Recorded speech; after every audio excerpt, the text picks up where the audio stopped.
Ladies and gentlemen, welcome back to the channel and welcome to the Season 2 trailer for Modern Warfare 3. I said in previous videos, man, they knew exactly what they were doing, waiting to do those layoffs, waiting to lay off the entire esports team, waiting to talk about skill-based matchmaking. They threw all of that together day after day, right before all the Season 2 marketing, where there's so much stuff happening in COD that hopefully some people forget about the skill-based matchmaking discussion, or hopefully they forget about all the layoffs that we just gave to Sledgehammer Games and every other studio in the COD franchise. Like, the COD news cycle is not stopping this week, but we did get this new trailer here today, which I gotta say, you know, all the other things aside, the things we've been talking about over the course of the past week and just judging the trailer on its own merit, I think Season 2 does not look bad really whatsoever. So in here we see 3 new multiplayer maps that are going to be coming to the game in the form of Stash House, Vista, as well as Departures. Now, this is my own personal opinion. I want to hear what you guys think down there in the comments, but we knew going into Modern Warfare 3 that having 16 map remakes at the very beginning was going to be kind of rough. Like, initially it was going to be fun playing on those maps again, but franchise fatigue and just knowing the maps, that was eventually going to set in. So they started to add original maps to the game, and I've got to say, so far the original maps have been pretty good. I think Rio is pretty good. I think Meat is one of the better maps they put out in a while, and then Greece is, I mean, it's okay. It's not my favorite map by any stretch of the imagination,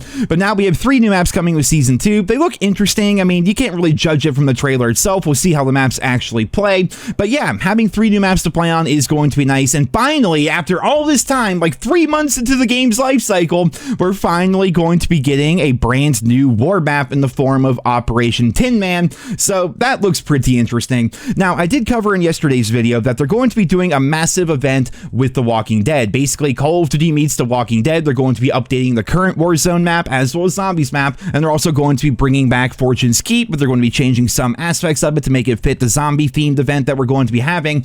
And in the multiplayer side of things, which is very nice, normally Warzone gets all the love when it comes to these kinds of things, we're going to be getting map variants that are going to be tying in to The Walking Dead and the entire zombies theme that Season 2 is going to have. We have Overgrown Skid Row, which honestly, Skid Row in my mind is probably the best OG Modern Warfare 2 map in this game. Maybe I should make a proper video discussing and ranking like all the OG maps from back in the day and how they stack up nowadays in 2023/2024, and like see what maps were really good back when that maybe haven't really aged all that well. Spoiler alert, I don't think Terminal aged all that well, but Skid Row, in my opinion, like Skid Row was always solid back in 2009, but I think Skid Row might be one of the best maps here in Modern Warfare 3. Like, I genuinely think it's pretty good. So we're gonna have Overgrown Skid Row, which is awesome. We have Overrun Terminal, which also seems kind of interesting. Again, just a little bit of extra flavor, just changing up how the map looks a little bit to make things a bit more interesting, kind of similar to the map variants that we had back in a game like Black Ops 4. And then they say we're going to have Overloaded. Right before they showed that though, like when you see this right here, what map even is that? Like, I can't really tell, but right before they showed that, they were showing a couple of clips on Karachi, so I don't know, Karachi of all maps, maybe they're going to be making that a map variant for the event. We're going to have to wait and see exactly what Overload is going to be, unless I missed something in the trailer, and you guys can fill me in down there in the comments. But yeah, Overgrown Skid Row, Overrun Terminal, another Overloaded map, that sounds pretty cool. And then of course the return of Horde Point, although I really hope they've learned from their mistakes, man. I'm really hoping that like the Overgrown Skid Row and the Overrun Terminal and stuff like that, I'm hoping that those maps are not going to be specifically tied to playing on Horde Point, because it's just such a waste of potential, man. The Vortex maps were beautiful. They were absolutely incredible, but they were tied to some buggy ass free-for-all where people are running around with ray guns and stuff. Like, the mode was fine, but it was broken because you couldn't use your perks, and it was just, it was such a waste. It was such wasted potential right there, and I'm hoping that they're not thinking, okay, let's just reimagine these 3 maps, make them all overgrown and undead looking and whatnot, and then let's make it so people can only play them if they play Horde Point. Like, I don't want them to do that. Throw them in the standard map rotation for the remainder of the season or the event or whatever it is they have planned, because otherwise it will be such wasted potential. Because man, how cool would it have been playing Search and Destroy on Satan's Quarry, for example, or playing Domination on Spore Yard? Like, it would have been really cool, but they didn't give us the opportunity to do that, and hopefully they learned from their mistakes going into Season 2. 2. Now, if you guys haven't heard the exact date, February 7th is going to be the launch of Season 2. As of right now, they have not officially announced what guns are going to be there. We haven't got an official roadmap or anything. Of course, I will keep you posted whenever that information comes out. But we have got the leaks and rumors coming in about what weapons are going to be there, and it's looking like 2 new assault rifles, a new submachine gun, a compound bow, as well as a sword melee weapon. So you take all of that. I mean, I'm happy personally. We're not getting like new pistols, new light machine guns, or anything like that. Like assault rifles and SMGs. For me, that's what I like to use. I feel like in general, the COD community, that's what they like to use. Maybe throwing a sniper here or there. You know, so it's nice that we're getting new assault rifles, a new submachine gun, 3 brand new maps, a war map, and then map variants that are going to be tied to the Walking Dead event. All of that seems pretty good to me. Like overall, Season 2 does look like a step in the right direction. We're getting more original content in the game. But again, like I said at the very beginning of the video, it does not take away from the fact that all those people lost their jobs. They talked about skill-based matchmaking and basically just lied to our faces about it. I mean, what a news week, man. My question is like, what's happening next? Like, I guarantee you, because of all the stuff that's happened, they're going to keep trying to overlap it, right? Like, if you make a mistake one day, well, then the next day you better put out something so it kind of buries the mistake that you made. You know, like, for example, if I make a video where I make a really stupid editing error or something like that, which I'm sure happens, honestly. I watch my own videos back, but it happens when you're 3,000 videos in.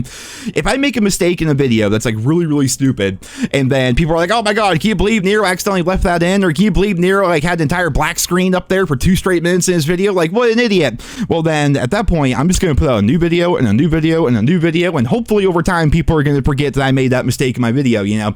I think the same thing is happening with Activision. Like, when it comes to the layoffs and when it comes to skill-based matchmaking, I think right now, they're looking just to get as much news and information out there as possible to try to bury all that bad news with what they might consider to be more positive news, which would be something like Season 2, which I try to be as real with you guys as I can. I try to be as objective as possible. And while, yes, the whole skill-based matchmaking thing was ridiculous, and I'm sure I'm not done talking about it in my videos, I'm thinking we're going to continue talking about that going forward. But at the same time, when something good, I think, comes out, like the Season 2 trailer here and the information that we have so far, it does look good, in my opinion. Like, I think it's actually going to be a positive for Modern Warfare 3, but the question is, will people even give it a chance, knowing that skill-based matchmaking is going to do what skill-based matchmaking always does? I definitely think they burned a lot of bridges when they came out to talk about skill-based matchmaking, which was a double-edged sword. Like, we wanted them to acknowledge it. We certainly did. Everybody wanted to hear about it, but when we heard that everything that we thought to be true was actually true, they do cater to games and new players, when people heard that directly from Activision, I think they lost a lot of fans. I think they burned a lot of bridges. I think that might have been the nail in the coffin for a lot of people,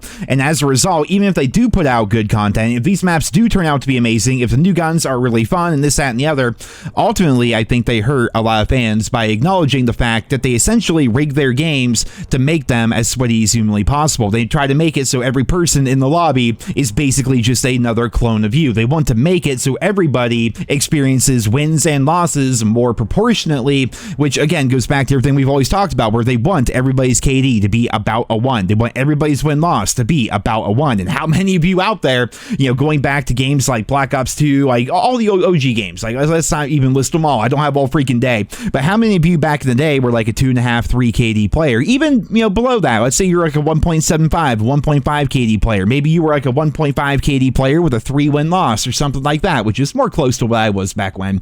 You know, how many of you now have a negative win-loss or a close to negative win-loss, and your KD is more like, you go from being like a 2.5, now you're more like a 1.15, unless you're using something like the MCW every single game, sweating your ass off for stats that nobody else can even see to begin with because it got rid of public combat records. Like, I don't know. I feel like they burned a lot of bridges, but full circle here, I do think the trailer looks good, and we're going to have to wait and see how Season 2 is ultimately going to play out. Ladies and gentlemen, that is it for this video here today. Expect more news updates because I'm sure they're going to have even more trailers, even more teasers and things like that coming out in the next couple of days, which of course I cover any and all COD news. So if you're new around here, be sure to subscribe. Thank you all so much for listening. Leave your thoughts and feedback down below, and I hope you guys all have a wonderful day.